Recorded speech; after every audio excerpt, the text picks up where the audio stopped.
Sejumlah rumah di perumahan swadaya Desa Cimara, Ciberem, Kuningan ini ambruk membuat warga panik. Akibatnya 3 rumah warga hancur terseret dari ketinggian 50 meter. Tak ada korban dalam kejadian ini, longsor terjadi usai hujan lebat melanda. Perumahan ini berada di atas perbukitan merupakan relokasi dari warga korban longsor sebelumnya. Dampak longsor, 20 rumah terancam, petugas pun mengevakuasi 76 orang ke lokasi yang lebih aman.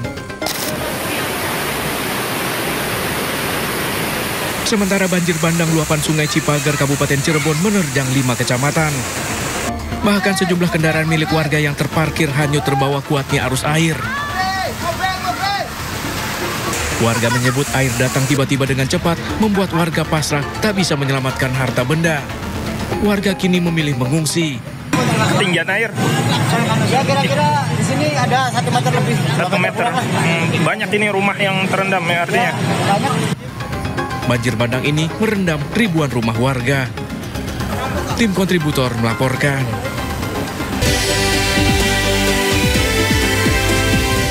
Sampel DNA keluarga korban kebakaran Glodok Plaza telah diuji. Proses identifikasi ini membutuhkan waktu 1 hingga 2 minggu.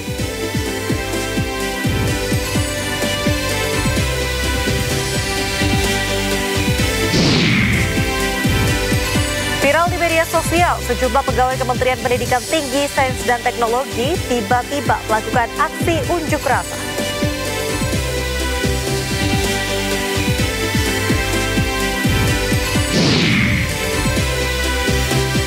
Sempat tertunda, gencatan senjata antara tentara Israel dan pejuang Hamas akhirnya terlaksana.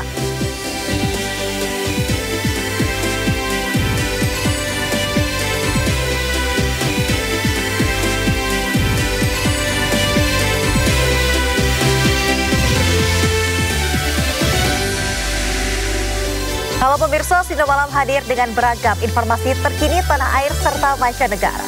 Bersama saya Aulia Wardani, inilah Sindo Malam selengkapnya.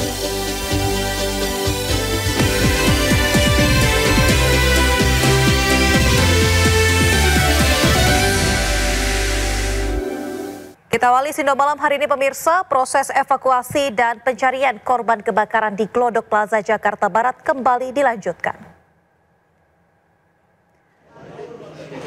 Proses pencarian korban kebakaran Glodok Plaza masih terus dilakukan. Saat ini pencarian melibatkan tim gabungan dari DVI, Dinas Penanggulangan Kebakaran dan Keselamatan, serta BPBD. Petugas mengevakuasi 8 kantong jenazah dan langsung dibawa ke Rumah Sakit Polri Kramat Jati, Jakarta Timur untuk dilakukan identifikasi. Sementara itu sejumlah area di Plaza Glodok masih dilakukan sterilisasi.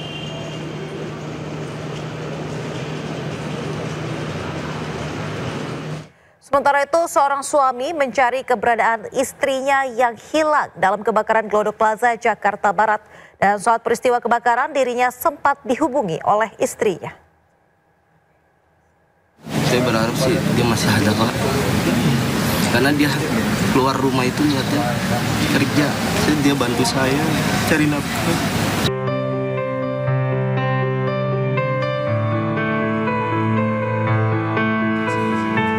Berharap dia masih ada. Itulah yang disampaikan Jauhari yang mencari keberadaan istrinya, Ade Aryati, 29 tahun, yang bekerja sebagai kasir di lantai 9 Glodok Plaza, Jakarta. Saat kabar Glodok Plaza kebakaran, Jauhari terus mendatangi lokasi untuk memastikan keberadaan istrinya. Nama Ade Aryati, 29 tahun, masih tertulis di posko BPBD Jakarta sebagai orang hilang. Saat mendengar kabar kebakaran ini, Jauhari terus-menerus mencari keberadaan istrinya. Sosok Ade Aryati adalah istri yang perhatian. Bahkan di malam tak lama sebelum kebakaran terjadi, Ade sempat mengingatkan suaminya untuk bekerja dengan hati-hati dan tidak lupa makan. Sampai jam 9 pun dia masih nasihatin saya untuk ayah kerjanya hati-hati, jangan lupa makan. Itu sih. Saya dapat kabarnya pun itu jam sekitar, karena HP saya dicas kan di kantor kan. Saya dapat kabar jam 11 ya, jam 11. 11 malam? Jam 11 malam. Pada hari Rabu itu? Iya, saya langsung kalap, langsung kabur dari tempat saya kerja, langsung menuju lokasi. Saya berusaha untuk masuk, ditahan sama petugas. Saya nampak kayak orang gila gitu, nyari-nyari. Kehilangan Ade Aryati juga dirasakan sang anak yang selalu bertanya, kemana ibu? Anak sih nanya mulu, bunda mana? Dan saya bilang, lagi lembur. Ya emang kemarin kan berita kebakaran segala macam, itu ngeliat teman-temannya, bahkan sampai anak pun ngomong, bukan pekerjaan bunda aku, itu video editan. Gitu. Anak sih masih percaya bundanya masih ada sih.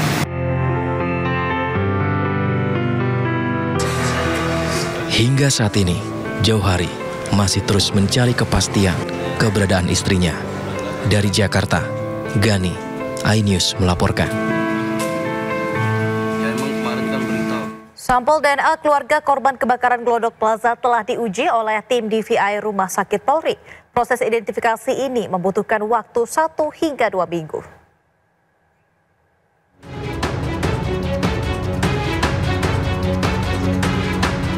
Tim DVI Rumah Sakit Polri telah mengambil 13 sampel DNA milik keluarga korban kebakaran Glodok Plaza.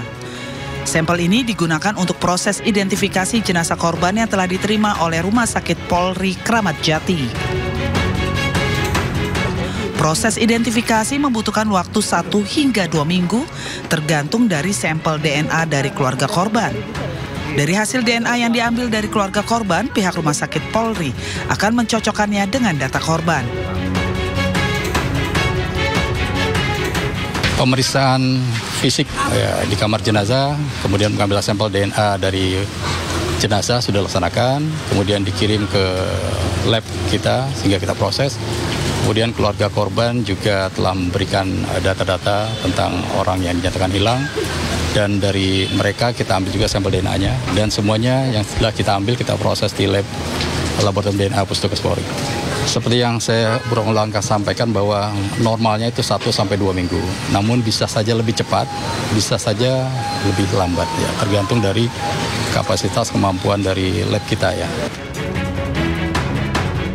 Sementara itu pihak Rumah Sakit Polri mengungkapkan tidak menutup kemungkinan terjadinya pengulangan untuk mendapatkan hasil DNA yang valid.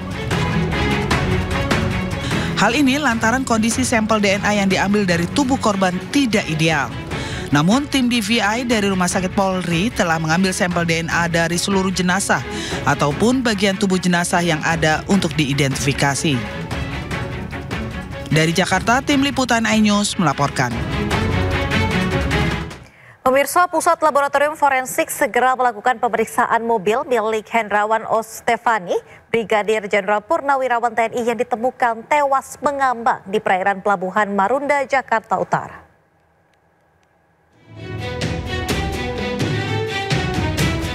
Pusat Laboratorium Forensik Polri segera memeriksa mobil sedan berplat B1606LB milik Hendrawan Ostefan, Brigadir Jenderal Purnawirawan TNI yang ditemukan tewas mengambang di perairan Marunda, Jakarta Utara.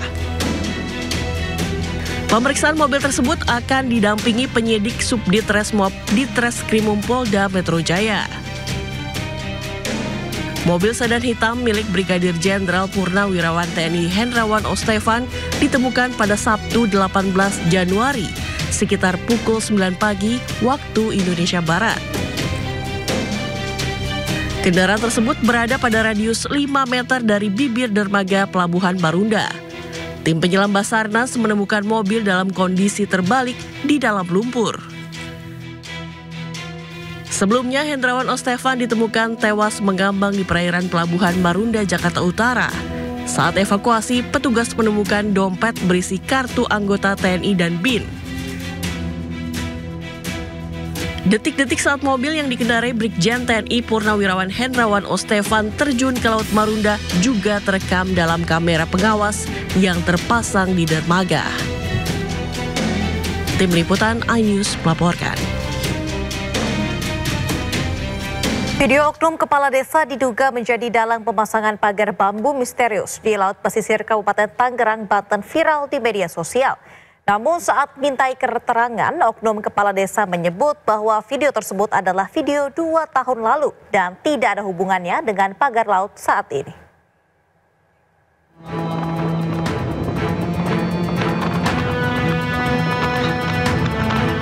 Video oknum kepala desa diduga menjadi dalang pemasangan pagar bambu misterius di Laut Pesisir Kabupaten Tangerang, Banten viral di media sosial. Diketahui oknum kepala desa tersebut adalah Arsin yang merupakan kepala desa Kohot, Kecamatan Paku Haji, Kabupaten Tangerang. Dalam video, Arsin seolah memberikan arahan kepada anak buahnya untuk memasangkan bambu di titik yang telah ditentukan. Namun, Arsin membantah tudingan miring tersebut. Arsin menyebut video yang viral direkam 2 tahun lalu.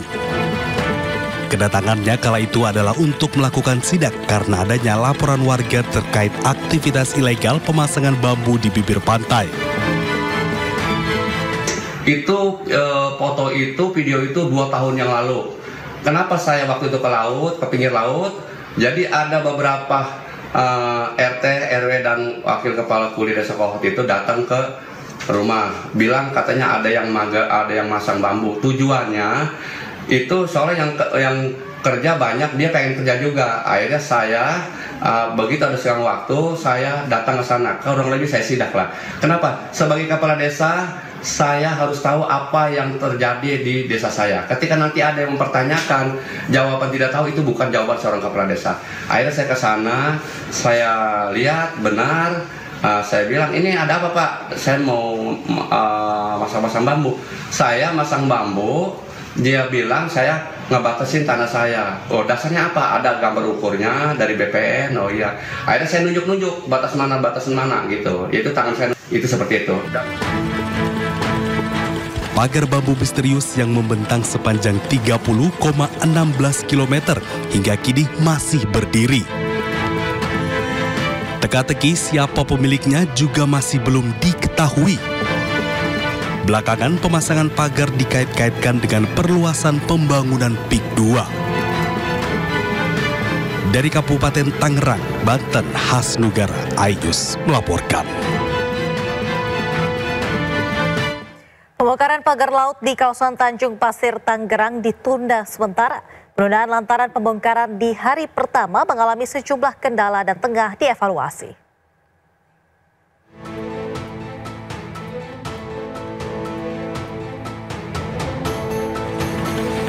Pembongkaran pagar laut di kawasan Tanjung Pasir, Tangerang yang melibatkan pangkalan utama TNI Angkatan Laut dan warga setempat ditunda sementara. Evaluasi pembongkaran pada hari pertama masih dilakukan karena pembongkaran di hari pertama terdapat sejumlah kendala dan kurang efektif. Ombak besar dan dalamnya pagar yang sudah tertanam menyulitkan proses pembongkaran. Di hari pertama, 600 personil TNI baru bisa mencabut pagar sepanjang 2,2 km dari total 30,16 km. Sambil menunggu hasil evaluasi TNI Angkatan Laut, sejumlah nelayan yang akan membantu pencabutan pagar menunggu dengan kapal-kapalnya di kawasan Tanjung Pasir, Tangerang, Banten. Sementara itu, nelayan di pantai Tanjung Pasir, Kecamatan Teluk Naga, Kabupaten Tangerang bersyukur atas dibongkarnya pagar laut. Sebab keberadaan pagar laut telah menyulitkan nelayan dalam mencari ikan. Akhirnya sampai tercapai seperti kayak sekarang, bisa adanya pembongkaran itu. Sebelumnya benar-benar sangat alot, kita melapor sana sini pun itu nggak ada tanggapan, apalagi dari pihak kepala desa. 1-2 kali kita diketemuin, 2-3 kali, keempat kali itu kita ditinggal, nggak ada tanggung jawabnya, nggak ada respon, apa yang diarahin ke kita itu nggak ada sama sekali. Ini khusus nelayan, bener nelayan, asli nelayan. Perangkat desa berarti sama sekali tidak ada? Tidak ada sama sekali. Tapi mereka... Sebelumnya para nelayan mengaku kesulitan mencari ikan dengan adanya pagar laut. Namun setelah viral dan jadi sorotan media, pagar laut akhirnya dibongkar. Para nelayan berharap pagar laut sepanjang 30 km ini bisa dibongkar seluruhnya dan tidak mengganggu aktivitas nelayan. Tim Liputan iNews melaporkan. Isu reklamasi semakin kuat dengan adanya temuan bahwa kawasan yang dikelilingi oleh pagar laut telah berstatus hak guna bangunan yang telah viral di media sosial X. Viral di media sosial X bahwa wilayah Laut Tangerang yang dipagari dengan bambu sudah ada sertifikat hak guna bangunan. Viral di media sosial X bahwa wilayah Laut Tangerang yang dipagari dengan bambu sudah ada sertifikat hak guna bangunan. Dalam aplikasi Bumi milik Kementerian ATR bpn.go.id, salah satu wilayah pesisir yang masuk dalam kawasan terpagari dengan bambu di Kabupaten Tangerang adalah Desa Kohot. Gambar dengan bidang warna kuning menunjukkan bahwa bidang ini adalah wilayah pesisir pantai yang sebagian besar masih berupa laut, namun yang sudah bersertifikat hak guna bangunan. Dan ketika kami mencoba mengklik salah satu bidang kuning ini, maka keterangan yang muncul adalah hak guna bangunan. Di sini muncul berbagai pertanyaan, siapa para pemiliknya?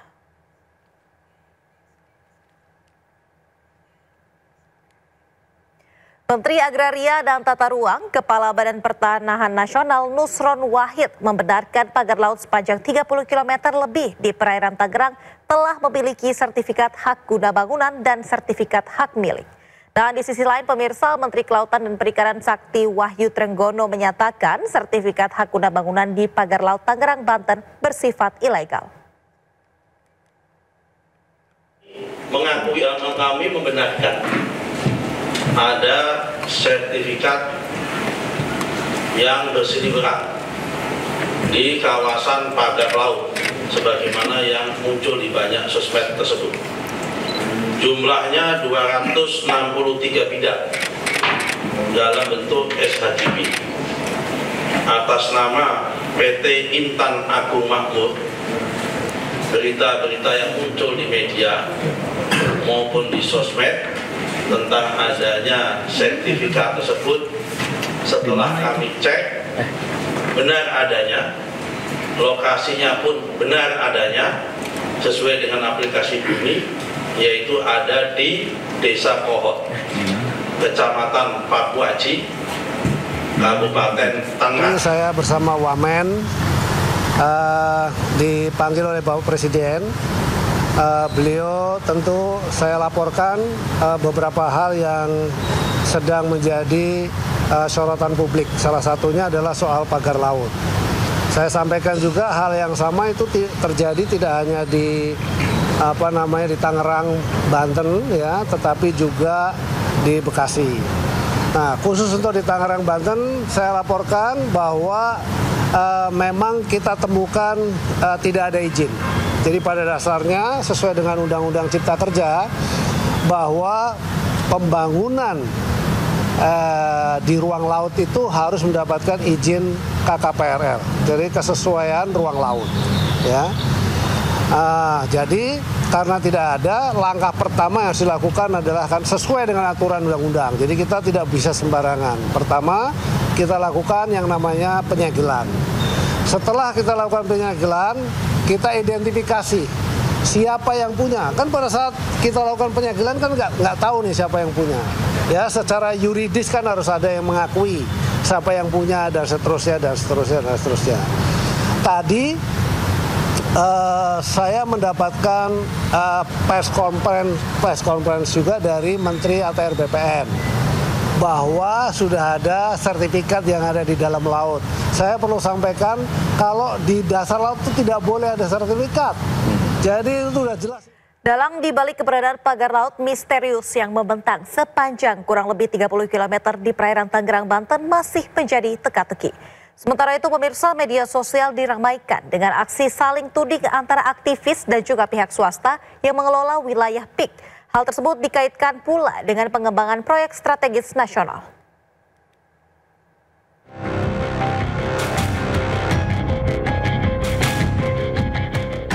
Pagar laut misterius sepanjang 30 km yang ditemukan di kawasan Laut Tangerang, Banten membuat gaduh. Warga dan kelompok nelayan sekitar menyebut jika keberadaan bambu-bambu yang berada di Laut Utara Tangerang tersebut sudah lama berdiri. Ya kurang lebih 6 bulan. 6 bulanan. Sudah 6 bulan? 6 bulan. Dari Agustus 2024 betul ya Pak? Ya kurang lebih. Setelah viral di media sosial, kelompok nelayan yang tergabung dalam jaringan rakyat Pantura mengklaim mereka sengaja membuatnya. Pagar tersebut dibangun untuk memecah ombak dan mencegah abrasi serta mitigasi dari ancaman tsunami. Menahan abrasi dan yang kedua menahan pemecah gelombang juga, dan di sisi lain juga keuntungan dan kemanfaatannya adalah buat masyarakat nelayan khususnya itu jadi penghasilan tambahan. Jadi di situ bisa habitat kerang hijau itu hidup. Sementara itu beberapa pihak menilai keberadaan pagar laut tersebut justru menyulitkan nelayan ketika hendak melaut. Wahana Lingkungan Hidup Walhi menyebut keberadaan pagar misterius ini tidak hanya dapat menghambat akses nelayan untuk melaut, tetapi juga mempengaruhi kelangsungan hidup masyarakat pesisir dan merusak ekosistem. Nanti di sela-sela pagar bambu yang dibangun itu, dia akan menumpuk sampah.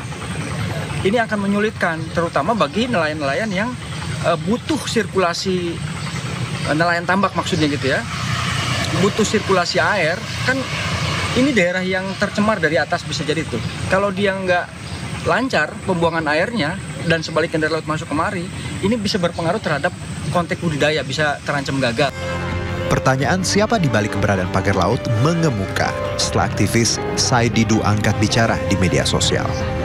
Yang membantah bahwa itu tidak terjadi, fakta menunjukkan, mohon maaf, ini di belakang saya, ini sekitar 1-2 kilometer, itu terlihat laut yang sudah dipagar, dan anehnya 9 lembaga, termasuk Pak Sugeng Angkatan Laut, sudah pernah memeriksa pagar ini dan sudah menemukan bahwa memang ada pagar 23,3 kilometer.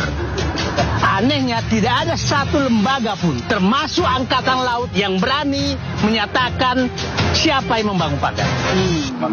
Jadi bagi pihak-pihak menyatakan tidak terjadi negara dalam negara, saya katakan mulai dari Kosambi sampai Tanah Arasana, sampai sana, itu sudah tidak ada negara. Menanggapi hal itu, Presiden Direktur Agung Sedayu Group, Nono Sampono, buka suara terkait pengembangan proyek strategis nasional PIK 2. Pada areal bekas hutan lindung mangrove. Kalau digambar itu kan sepotong-sepotong tuh. Betul. Jadi ada A, B, C, D, E. Ada E, itu. Jadi dulunya ini besar sekali. Mungkin diperkirakan sekitar 1.600 sekian hektar. Tapi sekarang tersisa tinggal 91 hektar. Kemudian dalam rencana proyek strategi nasional ini harus direhabilitasi. Karena tanah-tanah ini yang tadinya milik negara kena abrasi dari pantai. Kemudian banyak yang sudah digarap juga oleh masyarakat menjadi tambak, menjadi macam-macam lah kira-kira. Nah, ini kan harus diselamatkan. Iya. Hak negara dan kemudian atas nama Kementerian Kehutanan.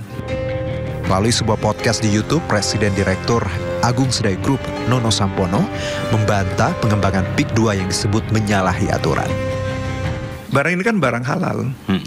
Punya negara yang mau diselamatkan. Karena negara bukan tidak punya, tapi kepentingannya banyak. Jadi ini dikerjakan oleh swasta. Dan Agung Sedayu satu di antara 49 PSN seluruh Indonesia sejak tahun 2016. PIK 1 sudah terbukti. Dulu mengibarkan bendera saja merah putih di jembatannya tidak boleh. Wartawan mau datang masuk ke pantai diusir. Sekarang mereka belum dapat hak apa-apa. Laut sudah dipagar dan seluruh lembaga tidak ada yang berani satu pun menyatakan siapa yang memakar. Ada apa? Artinya apakah kita masih merdeka? Terkait pernyataan aktivis Said Didu yang menuding PIK berada di balik keberadaan pagar laut, Nono Sampono pun memberikan tanggapan. Saya tidak menuding, tapi fakta bahwa Pak Said Didu itu punya lahan ada di sana beberapa hektar. Kalau tidak salah, karena ini bukan berhubungan dengan saya langsung, kan pihak bawah lah yang menyelesaikannya. Yaitu kalau tidak salah itu ditawarkan untuk kita membeli. Nah, persoalannya adalah mungkin tidak ada kesesuaian harga. Ya, itu faktanya ya, faktanya, bukan saya menuding tapi adanya begitu. Nah, satu yang kedua, beliau mungkin ya sebagai seorang aktivis, pejuang mungkin memperjuangkan sesuatu yang menjadi idealismenya. Saling tuding siapa bertanggung jawab di balik pagar laut terus bergulir. Meski begitu, keberadaan pagar laut terbukti mengganggu warga dan nelayan sekitar. Setelah menjadi sorotan selama hampir 2 pekan lamanya, akhirnya Sabtu 18 Januari, ratusan personil TNI AL bersama warga dan sejumlah aktivis serta nelayan membongkar pagar laut di Tangerang, Banten. Pembongkaran pagar laut ini merupakan tindak lanjut dari perintah Presiden Prabowo Subianto. Pegawai Kementerian Pendidikan Tinggi, Sains, dan Teknologi melakukan aksi demo dan mengadang mobil meminta pejabat di dalam mobil keluar. Informasi lengkapnya usai jeda, tetap di Sindo Malam.